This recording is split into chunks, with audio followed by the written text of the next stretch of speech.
Hey, I just realized that in all the years I've been making videos here that I've never really talked about RV leveling. And that's interesting because it's one of the most important skill sets that you can develop regardless of the type of RV that you have. And when I'm not talking about going to an RV park with perfectly level paved spots. I'm talking about being able to level up your RV in a variety of different situations, conditions, terrain.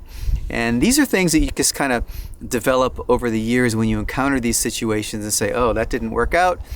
How can I make it better next time? So I want to share some of the tips and techniques that I use to get level, as well as some equipment that we carry along to make that all happen. And most of this stuff I think are things that I've actually made that serve a specific purpose. I also have some other stuff that we purchased to handle a variety of situations. So hopefully this helps you out, gives you some things to think about. And if you have some other tips as you're watching this, please share those in the comments as well.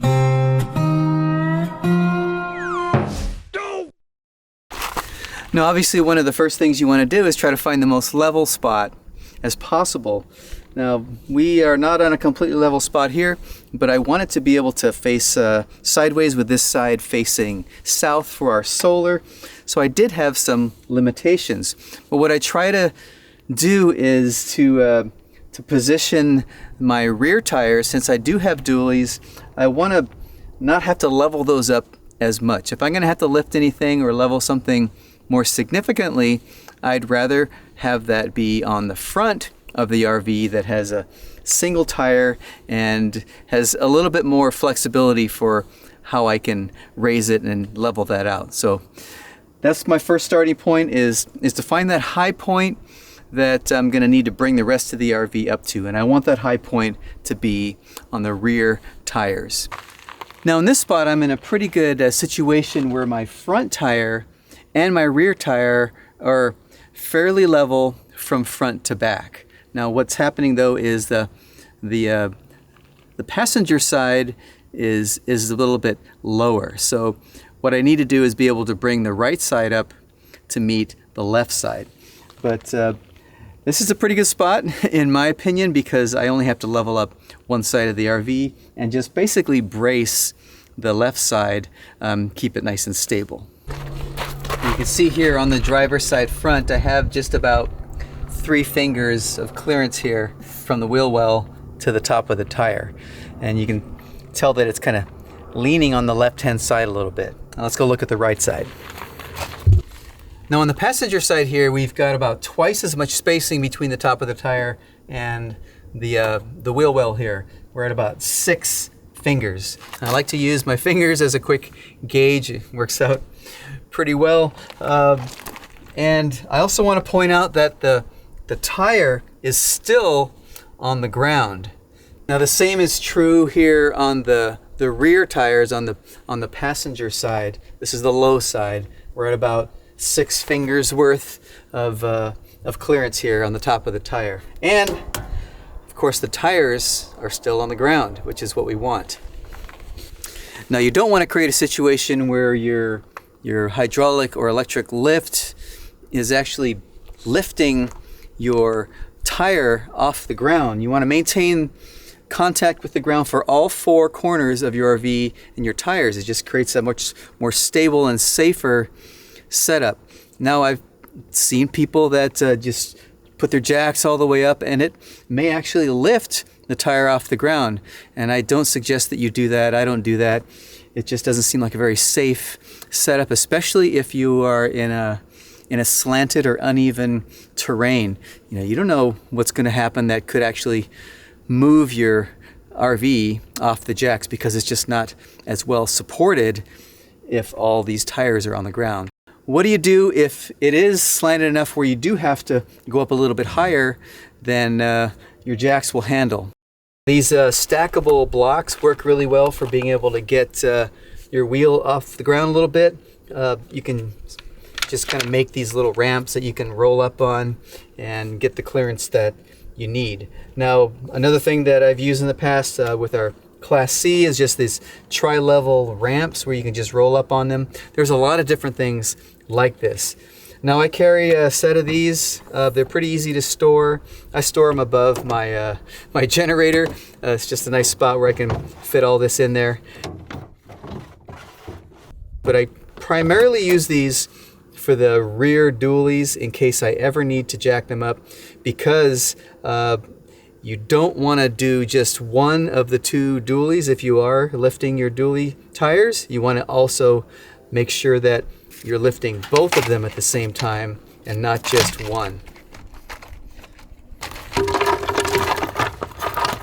Now, instead of the blocks, I use these large pieces of wood instead that I carry along with me, because I already have them available for getting me unstuck, and I've used these on a couple of occasions, which have saved my bacon. But they also work well as little supports for and a ramp for my front tires.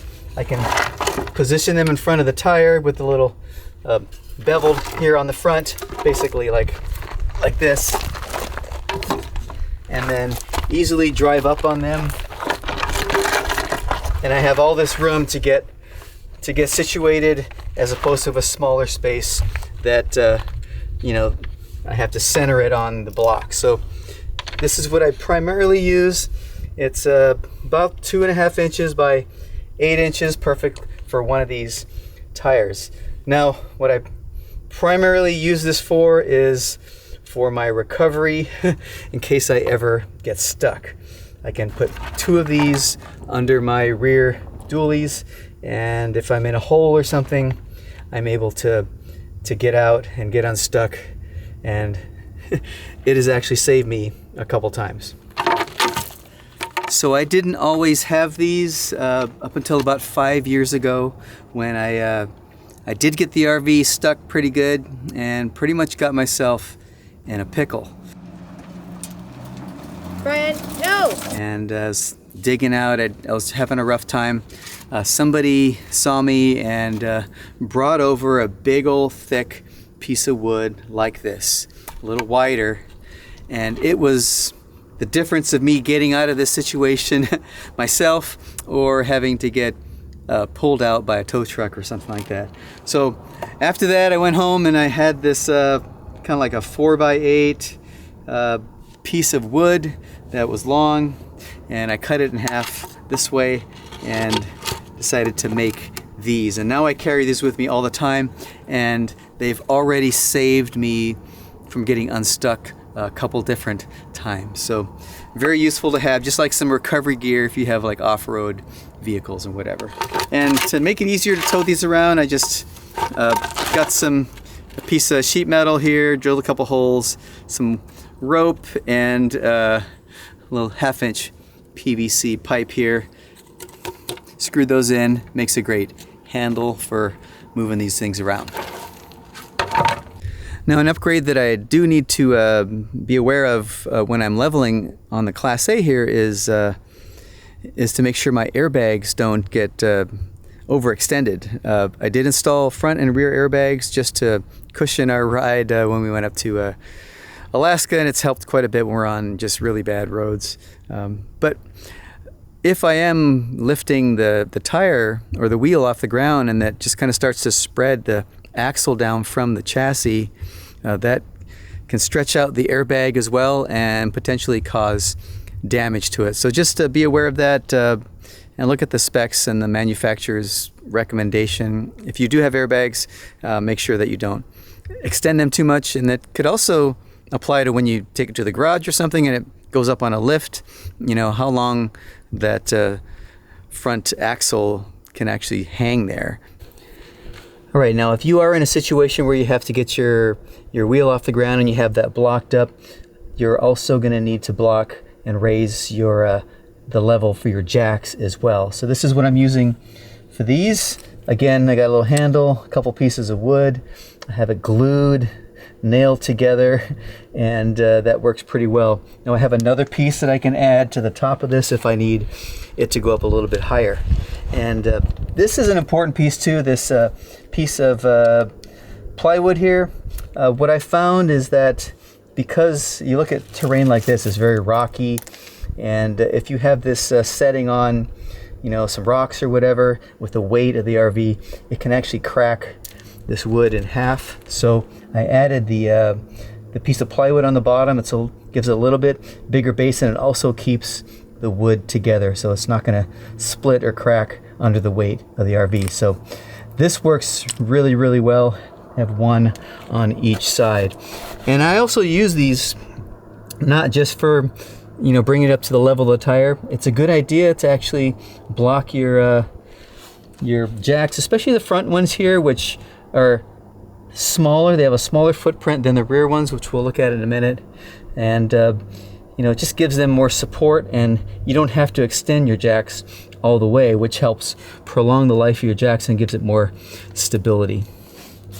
Now on the rear jacks here, you can see that I've got some snap pads on there. I really like those. They fit well with that round foot on these rear jacks. The front ones are just a different shape.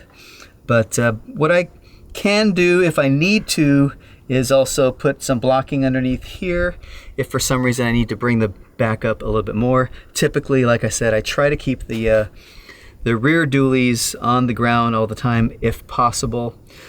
Just it makes it a lot easier, but I can lift them up if I need to. I just have to make sure that I lift up both of the dually tires and not just one, and then I can block the jack up as well, and then I got all that extra clearance I can use to lift it even further.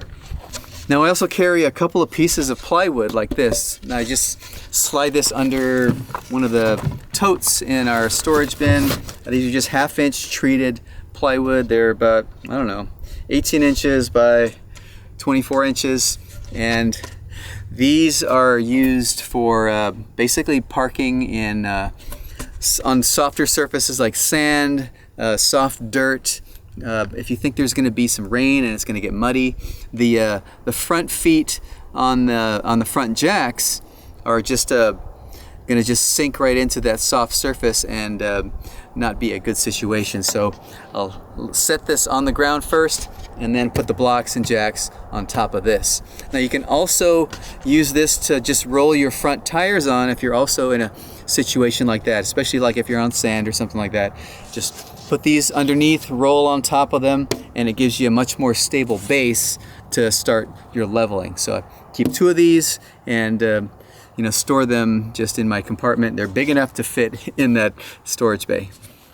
Now the last piece of equipment I carry are a couple of wheel chocks, just basic wheel chocks that got from Harbor Freight. These are nice thick rubber. They're really inexpensive, and have a little handle on each side. So I just carry 2, and what I like to do is just chock one of the tires, probably this one, because when you're jacked up, you're on an uneven surface. It's good to just have a little extra insurance that your RV is not going to roll around, especially if you're in a situation where somebody could bump you. It's just better to not have to worry that your RV is going to move off of your jacks and cause a lot of expensive damage. So I like to just have these. Most of the time they don't really do anything, but it's mostly just added insurance. Now our process for getting level inside the coach is probably very similar to what you might be already doing, and that's using just a standard level to get level. And we put it on the floor or on the counter or the table, wherever we feel is the best centrally located part to level up from. Now I've tried apps and stuff like that. I just didn't find them as useful as just using a level. Now lately we've been using this level here from Franklin Sensors. It's like a lighted level, and it's been very useful because it's got lights on it. You don't have to really look at the bubble. You just look at the light, and when it gets close to green, then you know it's level. What we do, assuming, say this is our RV, say this is the front, this is the rear. You know, I can first test on the surface that we're using, front to back, and then I'll use the side to side and see where we're at there, and just adjust things accordingly. Now, if we're on just a weird angle where your one end's probably pointed down, like one corner, not one side, a good thing to do is just go from diagonal from wheel to wheel. So like say passenger side rear to driver side front, and just test the level there. So when you're maneuvering around or adjusting things, you can kind of tell which side needs to go up. This one just changes color to green. I know I can lift this side or the back or whatever. Now the other day we were in a situation that wasn't ideal, but we were able to get level. But it was in a situation like this where one corner was pointing down instead of a front to back or a left to right. There's a little of that too. So it was quite a bit lower, and I had to put blocks underneath the front wheels to get them up, and then basically figure out how much I needed to bring up the right for the left. But in order to make those adjustments, I needed to put like 3 blocks underneath the jacks, and I put my big piece of wood underneath the front tires, and then from there I was able to get the jacks adjusted so that I could get pretty close to level. Yeah, so it's nice to have that ability to block those up, because it just gives you more leeway to move the RV up to a higher level, and still making sure that, you know, we don't lift those tires off of the ground. Because there was a couple situations where I thought I was in good shape, and then look outside, says, oh, the front tire is coming off the ground a little bit, which is not what I wanted. So then I had to adjust by lowering the back and just kind of keep finagling it until we get it just right. Now, when we had the Class C for about 15 years, you know, we went everywhere in that thing. Didn't have any kind of stabilizer or leveling system, no jacks at all. So we pretty much relied on blocks, and these tri-level wedges is what we used a lot to just get up on and, you know, try to figure out where to put them so that you can drive up on them and on the appropriate wheel and get leveled out. So sometimes you got to put one a little bit forward, the other one snugged up against the tire to figure out where they're going to end up when you drive up on them. But they worked. We got it down pretty well, but we still had issues at first with stabilization. You know, with the motorhome here, we've got hydraulic jacks, and once we get leveled up, we're pretty stable. You know, we can do things like working out inside the RV, and it is very stable for that. At first, when we had our kids driving with us in the RV on the Class C with no stabilization, they would be moving around in the front, and that whole thing would be moving around inside in the back. And what ultimately made a huge difference for us in the Class C is after installing new shock absorbers and new front and rear sway bar on that motorhome. Surprisingly, that upgrade, in addition to, you know, creating a nice, safer and better driving experience, also really firmed up the chassis and kind of fixed most of the rocking and stabilization issues when we were parked as well. So something to consider if you're in that situation. So let me know what you think. You know, share your tips and advice and techniques and gear in the comments, and we'll chat about it down there. But thanks for watching, and I'll see you in the next one. Take it easy.